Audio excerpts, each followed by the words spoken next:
اللہ تیری عمر لمبی کرے، کیا یہ دعا کسی کو دی جا سکتی ہے؟ لمبی عمر کی دعا کرنا دیکھا جائے تو شریعت کے حوالے سے یا علماء کے اقوال کے رو میں دیکھا جائے تو یہ مکروہ ہے، کم سے کم حرام تو نہیں کہہ سکتے، کہ کم سے کم ایسے دعا کرنا کہ اللہ تعالیٰ تیری عمر لمبے کرے، جیتے رہو پترا 100 سال 1000 سال، اس طرح کہنا عام طور پر گھروں میں مائیں کہتی ہیں، یہ مکروہ ہے۔ کیونکہ امام نووی رحمۃ اللہ علیہ نے ایک باب باندھا ہے مسلم میں، باب و بیان ان الاجال والارزاق وغیرہا لا تزید ولا تنقص عما سبق به القدر، یعنی رزق کا معاملہ اور آجال جو عمر ہے ان کا معاملہ میں آگے پیچھے کمی بیشی نہیں ہو سکتے، وہ اپنے جگہ پر ہیں۔ اگر وہ کمی بیشی اس میں نہیں آ سکتے تو اللہ تعالیٰ آپ کی عمر لمبی کرے، اس طرح کے دعا دینا مکروہ ہیں، درست نہیں ہے۔ نبی صلی اللہ علیہ وسلم نے ام سلمہ رضی اللہ عنہا سے، جو آپ کے زوجہ مطہرہ ہے، سنا وہ کہہ رہے تھے اللہم متعنی بزوجی رسول اللہ و بابی ابی سفیان و باخی معاویہ رضی اللہ تعالی عنہم، فقال رسول اللہ انک سألت اللہ لآجال مضروبۃ وآثار موضوعۃ وارزاق مقسومۃ لا يعجل شیئا منها قبل حلہ ولا یؤخر منها شیئا بعد حلہ۔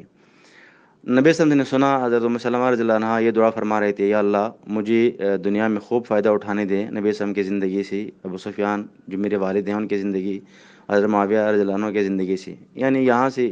وہ ان کے لمبی عمروں کے لیے دعائیں کر رہی تھی۔ تو نبی صلی اللہ علیہ وسلم نے یہ دعا سنی تو ان سے کہا تو اللہ تعالیٰ سے ایسی چیزوں کے بارے میں سوال کرتی ہے ام سلمہ جس کے بارے میں فیصلہ ہو چکا ہے، اس میں سے کوئی چیز آگے پیچھے نہیں ہو سکتی۔ پھر نبی صلی اللہ علیہ وسلم نے ان کو یہ ہدایت اور رہنمائی فرمائی ان کی، لو سألت اللہ ان یعافیک من عذاب النار و عذاب القبر لکان خیرا لکی، اگر آپ یہ دعا فرماتے، یہ دعا کرتے اپنے لیے کہ اللہ تجھے عذاب قبر سے، عذاب جہنم سے بچائیں، یہ تمہارے لیے بہتر تھے۔ اس لیے مشہور امام ابن القیم رحمۃ اللہ علیہ زاد المعاد میں ایک بحث لکھتے ہیں الفاظ مکروہ کے عنوان سے، ان میں انہوں نے واضح طور پہ یہ لکھا ہے اطال اللہ بقاؤک وادامہ، اطال اللہ بقاءک وادام ایامک وعشت الف سنہ، اللہ تیری عمر لمبا کرے، اللہ تعالیٰ تیرے دنوں کو لمبا کریں، اللہ تم 1000 سال جیتے رہو، اس طرح دعائیں دینا کے بارے میں وہ کہتے ہیں یہ مکروہ ہے۔ اس لیے کسی نے سعودیہ کے مشہور شیخ ابن عثیمین رحمۃ اللہ علیہ سے کسی نے پوچھا اگر بندہ کسی کو یہ دعا دیں اطال اللہ بقاؤ کا کیا حکم ہے، تو شیخ عثیمین نے فرمایا ان کو اطال اللہ بقاؤ کا یہ کہنا درست نہیں ہے، کیونکہ بقا یعنی زندگی لمبی ہونا کبھی انسان کے لیے برا بھی ہو سکتا ہے، کبھی اچھا بھی ہو سکتا ہے۔ اگر اس میں یہ لفظ بڑھا دیں